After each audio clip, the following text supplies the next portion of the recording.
Blast हो रहे हैं, जिस तरह डाके पड़ रहे हैं, किडनैपिंग बराए तावान की जा रही है। मैं समझती हूँ कि हमारा दौरे हुकूमत उस वक्त कम से कम इस नहेज के ऊपर नहीं पहुंचा था। हमने मसाइल ब्रेक का टाइम है, ब्रेक के बाद मुझे थोड़ा सा मौका दे दीजिएगा। ब्रेक के बाद आके मैं कौसर से आपसे ही पूछूंगा कि आपके दौरे हुकूमत में अब ना तो रोटी मिल रही है, ना कपड़ा मिल रहा है, ना मकान मिल रहा है, तमाम लोगों के अब बोलना चाहूंगी, मुझे 5 मिनट प्रॉपर दीजिएगा जिससे मैं बात कर सकूं। बिल्कुल, ब्रेक के बाद आऊंगा तो यकीनन ही आप वेलकम बैक नाज़रीन, खुशामदीद कहता हूँ आपको एक दफ़ा फिर अपने शो में। ब्रेक से पहले मैंने बात की थी और सवाल उठाया था कौसर आमिर के सामने कि क्या पाकिस्तान पीपल्स पार्टी की मौजूदा हुकूमत ने रोटी कपड़ा और मकान देने में नाकाम हो चुकी है। अगर नाकाम हो चुकी है तो फिर यकीनन ही ये लोग अवाम में वोट लेने जाएंगे। और इससे पहले ब्रेक से पहले साबिक डिप्टी स्पीकर राइला टवाना ने भी एक बड़ा सवाल उठाया था। उस वक्त चीनी जो थी उसकी कीमतें, आटे की कीमत इतनी नहीं थी जो अब आम लोगों को 4 साल में मौजूदा जमहूरी हुकूमत ने दी है। उस वक्त चीनी की कीमत, आटे की कीमत बिल्कुल कम थी और उस वक्त अमेरिका के सदर पाकिस्तान उस वक्त के जनरल परवेज मुशर्रफ को कहा कि आपको शायद पत्थर की दुनिया में भेज दें, पर अब पत्थर से भी हम बिल्कुल पता नहीं कहां हैं। जी को सर, बहुत सारी बातें कर ली। मेरी बहन की मैं बहुत रिस्पेक्ट करती हूँ, लेकिन गालिबन शायद एक वक्त में हमारी पार्टी में थी, पीपल्स पार्टी के अंदर, और उस वक्त ये सब कुछ बहुत अच्छा था चूंकि ये हमारी पार्टी में थी। दूसरी बात ये कि ये फिर डिप्टी स्पीकर भी रही हैं असेंबली की और 10 साल इन्होंने पीएमएल काफ के साथ रह के और ये बड़ा एक ओहदा संभाला। तो उस वक्त जो हालात थे उस वक्त शायद वो संभाल नहीं पाई, जिसकी वजह से आज और डिक्टेटर के साथ रहने की वजह से आज आप देखें कि मुल्क हमारा किस हाल में है। और जमहूरियत की तो मैं क्या बात करूं कि जमहूरियत से ही मुल्क ने बढ़ना है, लेकिन उस वक्त शायद वो डिक्टेटर का साथ ज्यादा बेहतर समझती, लेकिन आज मैं समझती हूँ एक अच्छी पार्टी में मौजूद है, अल्लाह इनको कामयाब करे। और दूसरी बात ये कि जहां तक आप कह रहे रोटी कपड़ा और मकान, देखें जब हम आए थे तो 3 या 4 साल के अंदर हमने बड़ा एक काम किया इसके ऊपर।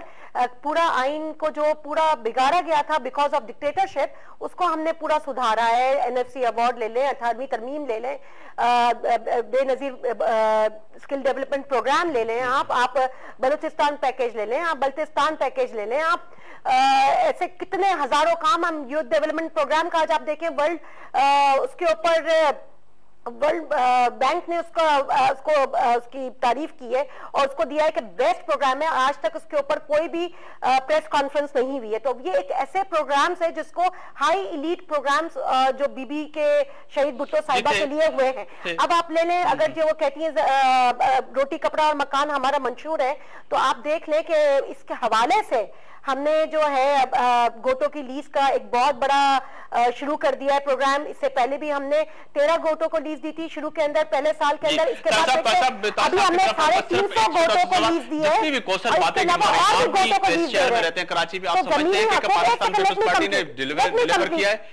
कंप्लीट हमने इतने लोगों को जो आज तक इलीगली उस जगह पे रह रहे थे, उनको जमीनें दे दी है, उनके नाम के हकूक दे दिए कि ये जमीन आपकी है। जो जमीन के मालिक नहीं थे, बैठे हुए थे, उनको अपने उनके पास कागजात नहीं थे, आज उनको कागजात दे दिए कि ये तुम्हारी जमीन है। और क्या हम कर सकते हैं? थोड़ी सी ज्यादा बात हो सके, बिजली पानी और उसके हवाले से लाइनें शुरू कर दी लगाना हर जगह पर। अगर लेबर किया तो आपकी सुबह की डिमांड तो बिल्कुल गलत है। देखिए, सूबे का इन चीजों से ताल्लुक नहीं है, वो एक जरूरत है और नागजीर है। सूबा जो है ना, वो कोई बाहर से डिमांड नहीं कर रहा, बल्कि उस इलाके के लोग डिमांड कर रहे हैं और उसके जिम्मेदारान जो जरूरत ही क्यों पड़ रही है, यही तो एक सवाल जो है ना। वो तो कह रहे हैं कि एवरीथिंग ओके, सारी चीजें हैं, रोटी भी है, बिजली भी है, पानी भी है, सेहत भी है, तालीम भी है, नौकरियां भी है। इलाके के लोग तो गुमनाम हो गए ना। मैं एक बात कहना चाहती हूँ कि उस इलाके के लोग तो गुमनाम हो गए, उनका तो निशान, वो नाम निशान खत्म हो गया, उनकी पहचान खत्म हो गई। नाम के पहले नाम था बाकी सब चीजें सही है, वो ठीक है ना। जब नाम ही सुबह सरहद था, उसके बाद जब नाम तब्दील हो गया तो उनको एतमाद में लिया गया। अगर उसको उन लोगों को एतमाद में लिया गया या उनकी लीडरान को एतमाद में लिया गया तो फिर ये आवाज क्यों? जतोई साहब आप हमारे साथ हैं? बिल्कुल, हम आपके साथ हैं। जी जी जतोई साहब, फिर ये जैसे जरा कौसर कह रही हैं कि हमने मालकाना हकूक दिए, जो सरजमीन है सिंध पे और पाकिस्तान में लोग बैठे थे उनको मालकाना हकूक दिए और सारी चीजें जो गिनवाई, रोटी कपड़ा मकान देखे, एनएफसी अवार्ड देखे, बाकी बहुत सी चीजें जो पाकिस्तान पीपल्स पार्टी ने अच्छी भी की हैं। आप क्या समझते हैं, फिर तो डिमांड ही लोगों की गलत है कि जी सूबे और दीगर जो है ना अलग जिले बनने चाहिए, नहीं बनने चाहिए? ये सीधी सी बात है कि इस वक्त ये जो बात कर रही हैं कि वर्ल्ड बैंक अप्रिशिएट करिए, इन्होंने वर्ल्ड बैंक के सामने घुटने टेक दिए हैं, इन्होंने अमेरिका के सामने घुटने टेक दिए हैं। क्या रोटी, कपड़ा और मकान, आटा जो 14 रुपए किलो था वो 40 रुपए किलो तक पहुंचा दिया है। मेरे भाई इकोनॉमिकल क्राइसिस है, आपको पंजाब में आपने 10 रुपए किलो कर दिया, 2 रुपए के हवाले से आपने रोटी बेचने की कोशिश की, हुकूमती खजाना आपने खाली कर दिया था उस चक्कर में भी, वो भी एक बहुत बड़ा फ्रॉड था।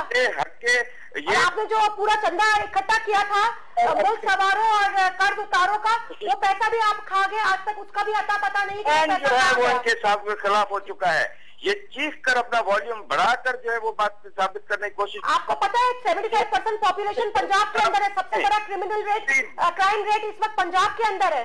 आपको पता है सबसे, आप निकाले क्राइम रेट, निकाले, आप निकाले कंप्यूटर पर जाए, आप निकाले क्राइम रेट क्या है, आपको पता चलेगा पंजाब का क्राइम रेट इस वक्त सबसे ज्यादा है। कर दिया है इस वक्त इन्होंने उस पाकिस्तान को। आपकी पार्टी में शहबाज शरीफ के पास 14 वजारतें हैं, आपके पास फ्री स्टाइल है या किसी को सुनने का? जी कोई नज़्म ज़ब्त है आपके पास? जी यकीनन जतोई साहब को भी सुनना चाहिए। जी जतोई साहब, हमारा कहना ये है कि इस वक्त लोग देखें खुदसोजियां कर रहे हैं जी। क्या हालत हो गई है कि लोग मुल्क के अंदर अपने आप को सेफ ही नहीं महसूस कर रहे। ये क्या बात करती हैं इस वक्त। ये आप देखें कि इस वक्त ये बेनजीर के कातिल जाहिर नहीं कर सके आज तक, और अगर ये हुकूमत में रहते हुए 4 साल तक कुछ तो करना चाहिए था। किस चीज में ये बेहतरी लाए हैं? सियासत ना करें, हमारी मां नहीं, उनका एक सवाल तो है कोसर सवाल तो है। बाबू सरफराज जतोई का भी ताल्लुक जो है लाड़काना से, उनका एक सवाल तो है कि आप 4 साल हुकूमत में रहते हुए बीबी के कातिल भी नहीं पकड़ सके, तो यकीनन ये सवाल तो है ना अपनी जगह पे। इस पे बहुत अच्छा एक मौका आ चुका है, बहुत साफ मौके पर आ चुका है। बीबी नॉन लीडर है। देखें इस वक्त जो पाकिस्तान के अंदर इंतहाई गंभीर तरीन मसाइल को लिया गया है। जतोई साहब आप लाइन पे रहे, रायला टोना से भी यही बात हो रही थी कुछ इस वक्त पाकिस्तान को उस हसास पॉइंट के ऊपर पहुंचा दिया गया है जहां पर के हम इंतहाई खतरनाक पोजीशन के अंदर आ चुके हैं। आप देखें कि मेमो गेट जो इस वक्त इशू चल रहा है उसने पाकिस्तान की सलामती के ऊपर कारी जर्ब लगाई है। यहाँ पे हमारे दिफा, हम किसी एक या 2 पर्सनैलिटीज की जंग नहीं करना चाहते, हमारे पूरी दिफा की बात हो रही है, पाकिस्तान के दिफा की बात इस वक्त चल रही है। मैं नहीं समझती कि इस वक्त पूरी दुनिया के अंदर जो पाकिस्तान पहले बदनाम किया गया पाकिस्तान को कि जी यहाँ पर दहशतगर्द हैं, फलाने हैं, ढिमकाने हैं, ऐसा कौन? हम मुसलमान हैं, हम ही अपनी मसाजिद को कैसे उड़ा सकते हैं, हम ही अपने मुसलमानों को कैसे उड़ा सकते हैं? अभी हम उन्हीं चीजों के उसमें से नहीं निकल पाए थे कि ये मेमो गेट टाइप के हमारे ऊपर बम फेंक दिए गए। मैं समझती हूँ कि हुकूमत मुकम्मल तौर पे फेलियर जा रही है। उनको समझ ही नहीं आ रही है कि वो अपने हालत। आप मीडिया बात यह है कि आप पर्सनल लोगों के ऊपर मीडिया ने तो नहीं किया, मीडिया ने तो एक खबर दी है, एक सवाल है कि आपने सामने लिखा है तो वो तो मीडिया कवर करेगा ना उसको, और पाकिस्तान जो है आपको कोर्ट में लेके गई, कोई मीडिया नहीं लेके गई आपको। नहीं, मीडिया इस वक्त वो ड्यूटी अदा कर रहे हैं जो कि अपोजिशन को करनी चाहिए थी।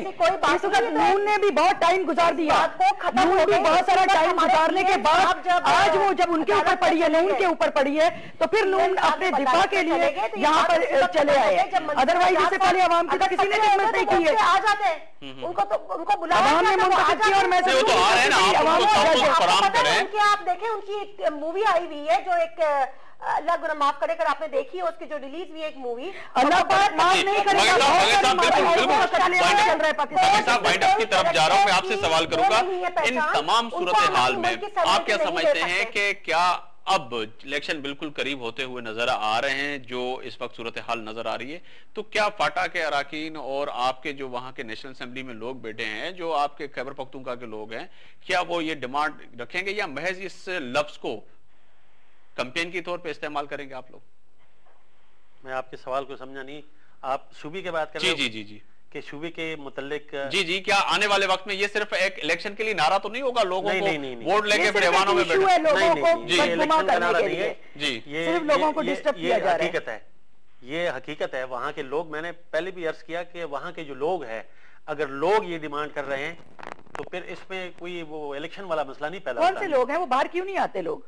नहीं, वो लोग जो मुजाहरे कर रहे हैं, कोई मुजाहरा नहीं कर रहा, और वहाँ पर चंद लोग हैं, वहाँ पर मुजाहरे कर रहे हैं, वहाँ पर रोडों के ऊपर अवाम वो होती है जो हजारों की सूरत के अंदर। बाबा हैदर जमान ने पूरा दुनिया हिला के रख दिया। सारे वो जो लोग नहीं मानने वाले वो तो ना मानू वाली बात है कि मैं ना मानू, लेकिन जो हकीकत है मांगने वाले लोग हैं वो तो मांग रहे हैं।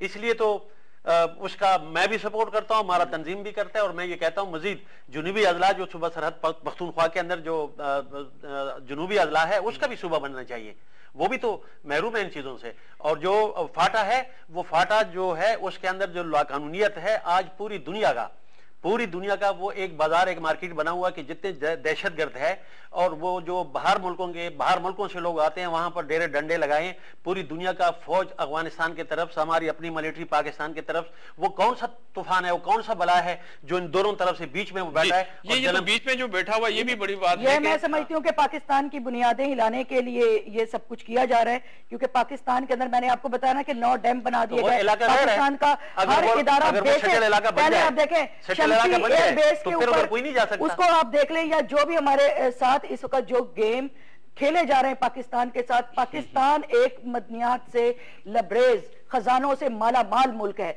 जिसकी तवज्जो हटाकर यहाँ पर मैं समझती हूँ साम्राज्यिक कुव्वतें इस वक्त हमें आपस में लड़ा के वही गेम खेला जा रहा है जो 200 साल पहले खेला गया था भारत के अंदर या एशिया के अंदर जो खेला गया था, वही गेम पाकिस्तान में खेला जा रहा है। कौन सा गेम नजर आ रहा है? बिल्कुल वाइंड अप की तरफ आ रहा हूं कि मुख्तसर था, आपका जवाब दे दीजिएगा। जो रायला टोना जो जिसकी निशानदेही कर रही है कि ये एक बैरूनी ताकतें मुल्क को तोड़ने के लिए एक साजिश खेल रही हैं।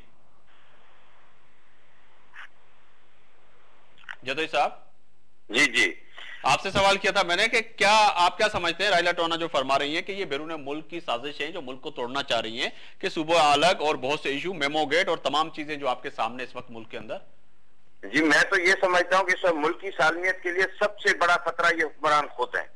ये स्कैंडल का जो सामने किस्सा आ गया है, इसके ऑथर कोई और नहीं, खुद हुक्मरान है। जी बिल्कुल आप मुझे जवाब दीजिए। आखिरी की पॉपुलेशन इनके पास है पंजाब के अंदर, टकराव इन हुक्मरानों ने ले रखा, पंजाब को खुशहाल इन्होंने टकराव ले रखा। ये बात वो करे जो एक सूबे की ये जमात होके रह गई है, पूरे पाकिस्तान में वैसे भी नहीं है।